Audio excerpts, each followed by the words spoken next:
The following story has been brought to you by StoriesToInspire.org.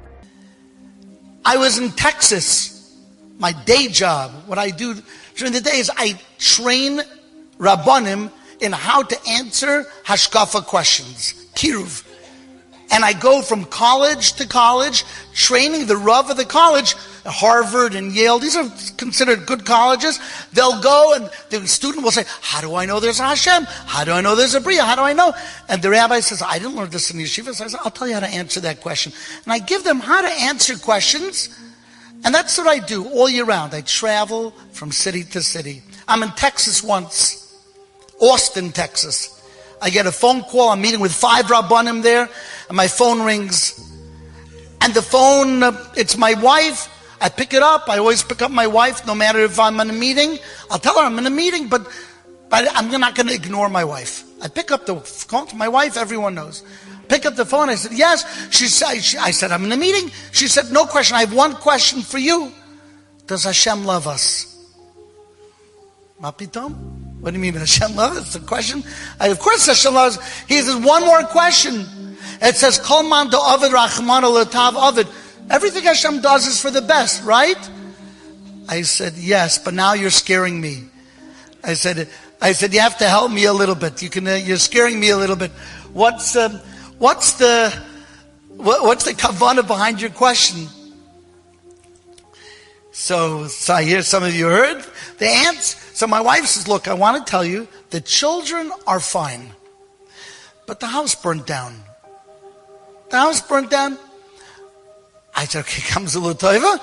Anything left? No, you want to speak to the fire chief? Yeah. So the fire chief says, okay, Mr. Klatzko, you need a new house? Your house burnt down. Beseder. Okay, I tell the Rabbanim, goodbye, I have to go, I'm sorry. Got to go, we're homeless now. We're going to go back, I got to go back to Muncie and figure out where we're going to go. So we came home. We found a place to stay a little bit. And it was time to rebuild the house. And once we decided to rebuild the house, we said, you know what, let's do it in a way that we can have more orchim. Because our family, we like to invite orchim. So we built a house with a very long dining room that we should be able to have orchim every Shabbos. And the dining room was so long that our dining room table that we had custom made holds 62 people. The table holds 62. Then we add on tables to add more. We actually were doing 120 a Shabbos till Reuven Feinstein said, Klatzko, slow down. You're going to burn out.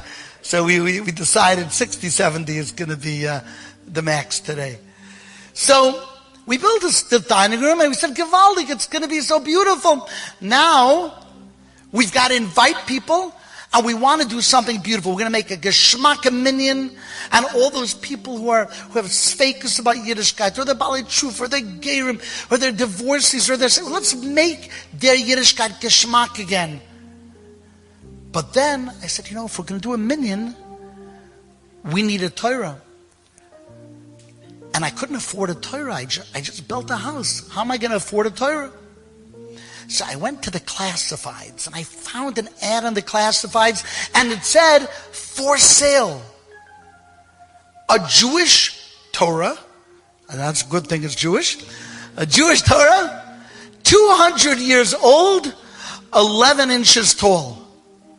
I thought, wow, a miniature Torah, Givaldik. It's going to be, you know what, I'll tell you what. So, not because I'm going to hum. I like to hum. So, I called up the person. I said, wow, you have a little miniature Torah, 200 years old. I like old things. I like small things. It's perfect. I said, I'd love to see it. He said, I live in Philadelphia. I said, I live in Muncie, New York. He said, I'll drive it up to you. I have time on Sunday. I said, you're going to drive it up to my house? I'm not committing to buying it just because you drive it to, 200 miles. He said, no problem. I have time. I'll drive it up. And that Sunday, this man drives up to my house. He's got a beat-up car, not wearing a yarmulke. He has a blanket in his hand. He takes the blanket, brings it into my house, puts the blanket on my dining room table. I say, hello, shalom, hello. We open it up, and there, hidden by the blanket, is a tiny miniature Torah.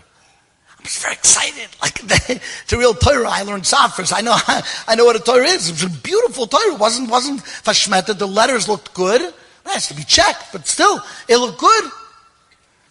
So I'm excited, but I don't want to show him I'm excited because I know what's going to happen. I'm showing him I'm excited, and he's going to, you're very excited. It's going to cost you. So I'm playing it very simple. Like, oh, nice Torah, very nice. I'd love to add it to my miniature Torah collection I keep upstairs somewhere. I said, where did you get this Torah from? He said, this Torah came from my father. My father, he writes, was a rabbi in the Catskills. And this Torah was part of a shul, it belonged to him. And when he was nifter, the shul ended up closing down. They sold off everything, and I was left with this Torah. So when I heard, wow, it's got a history, a provenance, now I'm excited. I said, oh, wow. You know what I would do with this Torah? I would sing with it. I would dance with it. We'd have bar mitzvahs, simchas Torah. And I gave up all my cards. Like, I would love to have such a beautiful Torah. And as I'm speaking to him, he begins to cry. So I stop in the middle. I said, I'm sorry. Did I just offend you? I didn't mean to. He said, no. I just wish I met somebody like you when I was young. I said, I don't understand. What do you mean? He said, I'll explain to you. Even though my father was a rabbi, he was a Holocaust survivor. And I had questions about my Yiddishkeit, about my Judaism, and he used to say, you can't ask. People died for this. They were sent to the gas chambers. Don't ask. Just do. So I did, but I had all these questions in my head. And then when I was 15, my father was nifter. So I was all by myself in the world. I ended up going to college. I met a young lady. She was Buddhist. She was a Buddhist. We began to date. And after dating her for a few years, she said, if you would convert to Buddhism, I would marry you. Thank you so much. Buddhism is emes avodah zarah, by the way. It's emes avodah zarah. If you would convert, I would marry you. And he said, look, I didn't have a father. I don't know what the mother was out of the picture. I was by myself. I didn't know anything. I had questions about my Judaism. I said, look, what do I have to lose? So I converted. And I've been a practicing Buddhist for 50 years. And this Torah has been gathering dust in my closet. And I look at him and I feel so bad. Here's somebody whose father was a Rav, whose father survived Hitler's Holocaust. And Nebuch, he goes out and marries a Buddhist. He's a practicing Buddhist. Suddenly he looks at me and says, you know what I just realized? This is your Torah. I said, excuse me? He said, it's yours. I want you to have it. I said, for free? Because you always should ask. For free? He said, yes, I'm giving it to you. I say, thank you? He says, don't say thank you. Do good things with it. Have a nice day. And he leaves the house, and I'm left with this gorgeous little Torah sitting on my dining room table. Drives away. Now that I have this little Torah, I need an Aron Kodesh. That was another problem, because most Aron Kodesh are big, and you can't put a little Torah in a big Aron Kodesh. It looks funny. Where's the Torah? It's right there. Look carefully. And you need it to be size appropriate. So I didn't know what to do. I'm looking. Where do I find? And then one day, someone suggests I go on to eBay. I'll find over there. Maybe, who knows, someone's selling an Aron. And I see one day, there's an ad. And the ad reads, for sale, Jewish Christian piece of furniture. I don't know what's a Jewish Christian. I don't know what that means. They showed a picture.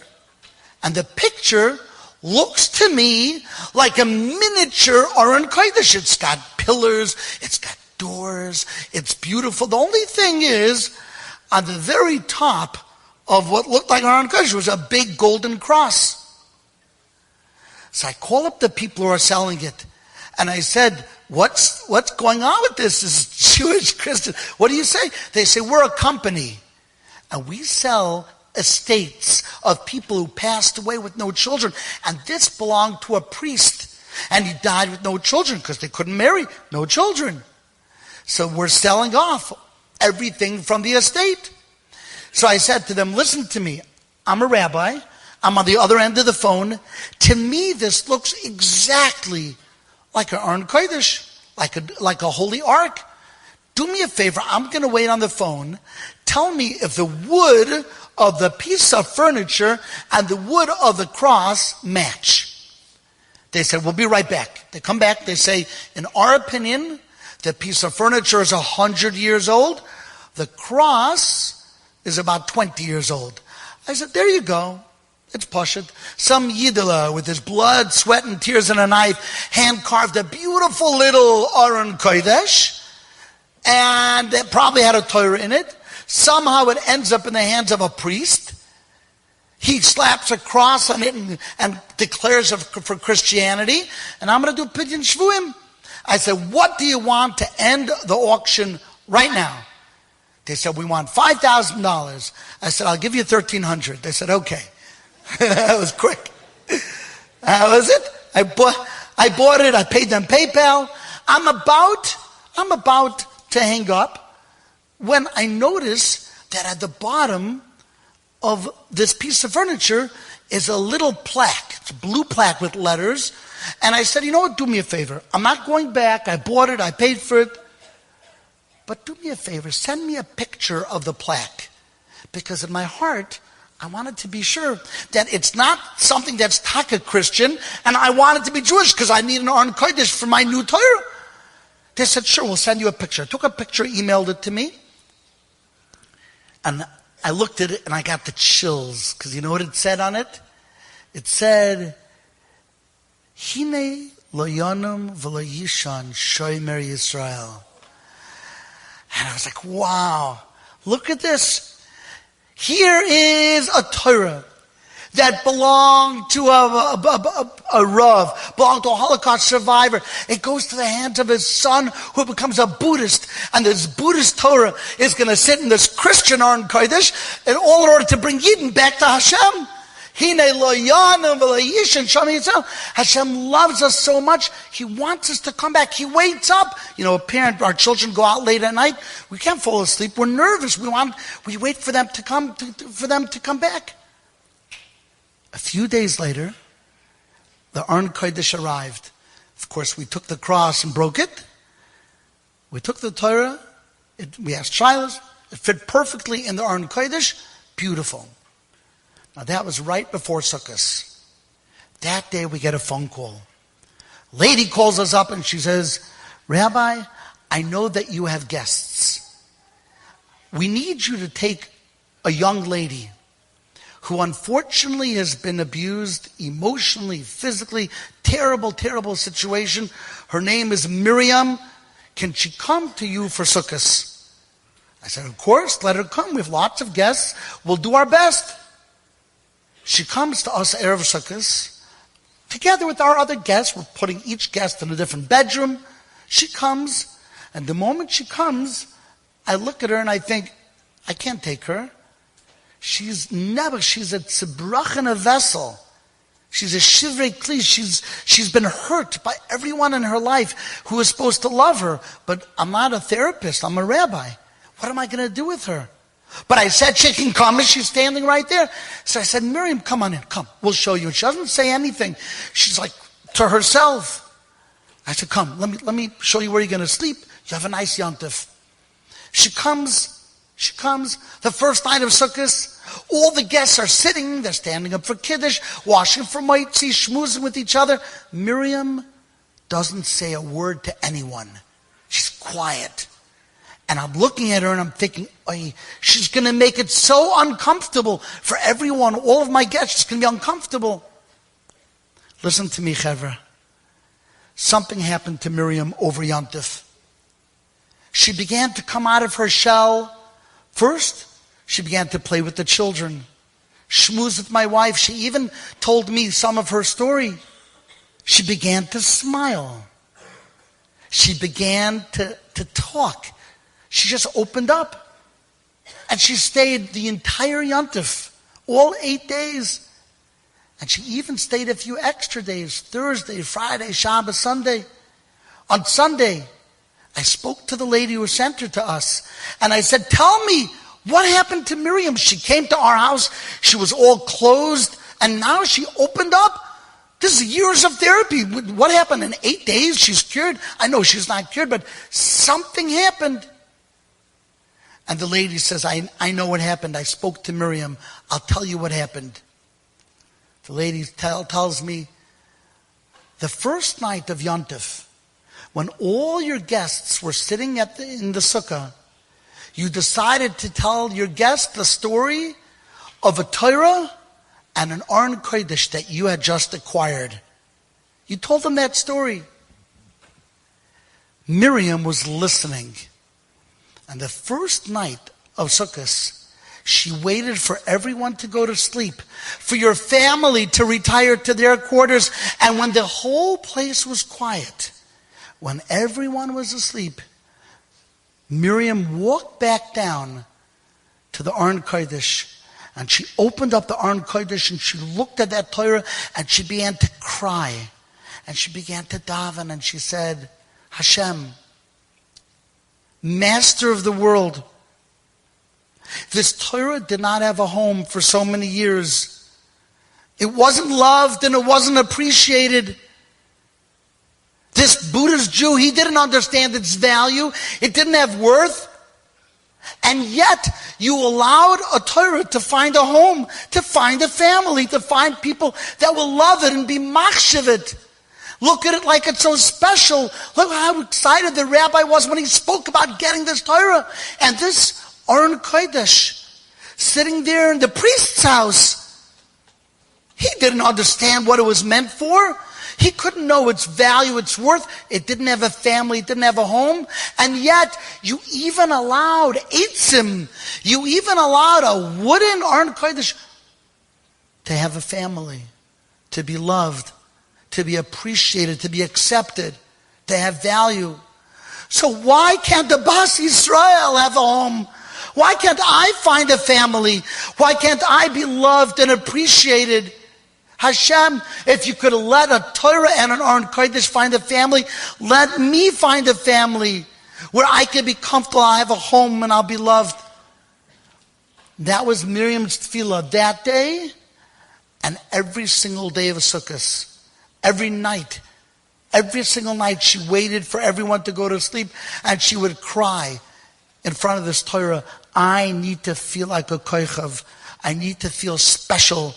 I need to have value. I can't walk around feeling like a nachschlepper, like a castaway. I can't. How can anyone live like that? And a few days later, a temporary home was found for her in Silver Spring, Maryland. And she wrote us an email, and in the email she writes, Rabbi and Rebbitzin, I miss your home. I miss the ambiance. I miss the singing and the laughter and the music and the food. I miss it all, but she writes more than anything else. I miss my Torah. I miss the connection that I had to that beautiful Torah. A few years later, we got a call from Rabbi Wallerstein, who's a good friend of mine. And Rabbi Wallerstein says, I have a school. The school is for girls that have been through abusive situations.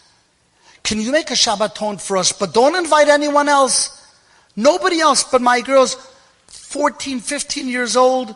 We have 25 of them. I'll come with my Rebbitzin, but don't invite anyone else, not your 60. Just my school. I said, Rabbi Wallerstein, B'chavod Rav, come. And he came to the house with these 14, 15-year-old girls are sitting at the dining room table. And in the middle of the meal, he says, can you tell them a story? And the first story that came to mind was this story. I was calling it Miriam's Torah. So I began to tell them this story. And as I'm telling them the story, one of the girls puts her head down on the table and she begins to cry. And then a second one does, And then a third one does, and then I stopped telling the story. Rabbi Wallerstein said, why did you stop? I said, this is hitting too close to home. They're hearing this. It's too familiar. It's too similar to what they've been through. Rabbi Wallerstein says, no, this is good for them. They need to hear this. Please finish the story. I said, are you sure? He says, yeah. I said, okay, you're the boss. I'll finish it. And I kept saying the story, and one after the next, the girls put their heads down. Who knows what Gehenna they've been through. And by the time I finished, half the girls had their heads on the table crying, and I felt terrible. But I knew what to do. I said, everyone stand up. Everyone stand up. And all of these girls ended up standing up. I said, follow me. And we went to the front of the room where the Aron Kodesh was. I opened up the doors of the Aron Kodesh, and I looked at these young girls, and I said, one after the next, I want you to stand in front of the Aron, look at the Torah, and speak to Hashem. Tell Hashem what pain you've been through. Ask Him why you had to go through this horrible tzara. Ask Him to make things better, but start the dialogue, speak. And one girl got up, she went in front of the Aron Kodesh. The door was open. First, she just stood there for a few moments, and then she broke down, and her whole body was shaking. She was crying so violently. And when she finished, she walked, and the next girl did, and then the next. It was the most terrifying scene. Those are Shoim who did what they did to these Neshamalach. Hashem has his cheshbonus. But by the time they finished, it was a scene that Baruch Hashem was Shabbos. You would have wanted to film it, because to capture that moment.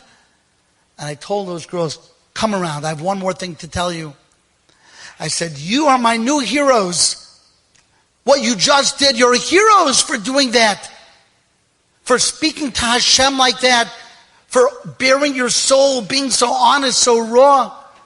And I said to them, I want you to meet another hero of mine. And I said, Miriam, come on in. Come on in. And Miriam came in from the kitchen. You see, after Miriam's short stay in Silver Spring, my wife and I adopted her. And she became our daughter.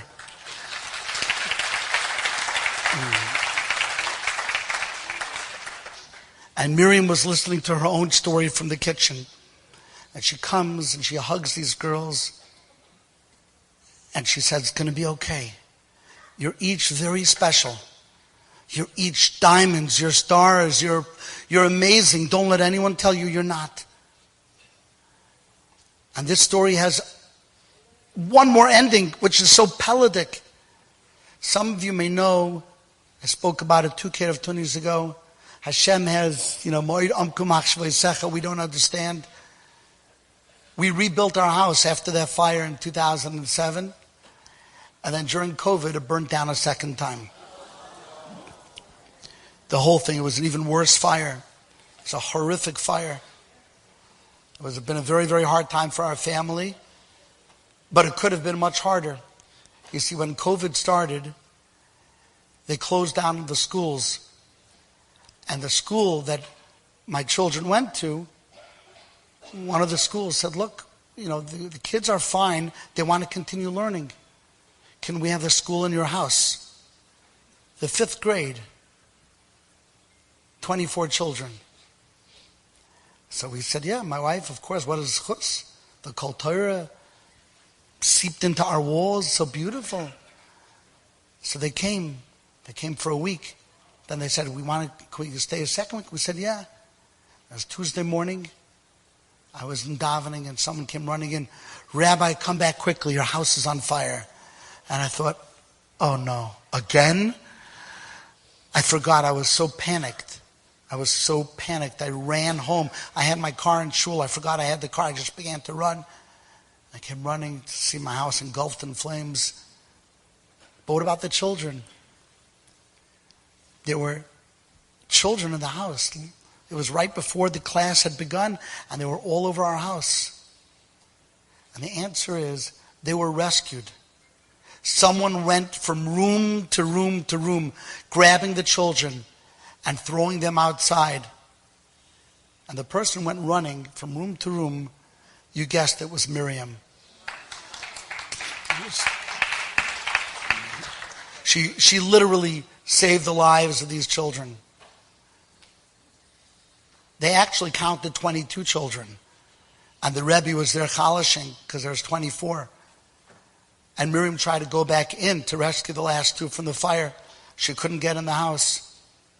Baruch Hashem, Chaverim asked, are you sure they came to school? Did you take attendance? And the Rebbe said, no, we didn't take attendance yet. So Chaverim found out where they lived. And Baruch Hashem, both of those 2 children had skipped that day. Otherwise, would have run into a fire. You know, Miriam is a great example of a koichav. But I want to tell you that each of you, if you're zoichet to have children, if you're zoichet to have grandchildren, if you're zoichet to marry your children off, these are kochavim as well.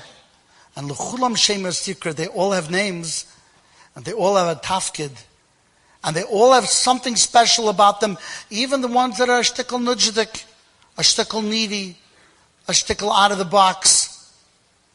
Hashem should give us the spirit, the koyach, the bina yisera, to be able to see the koichav, the shame in our children, and be able to be machshav them and allow them to reach their greatest potential. Thank you so much. Enjoyed this story? Come again. Bring a friend. StoriesToInspire.org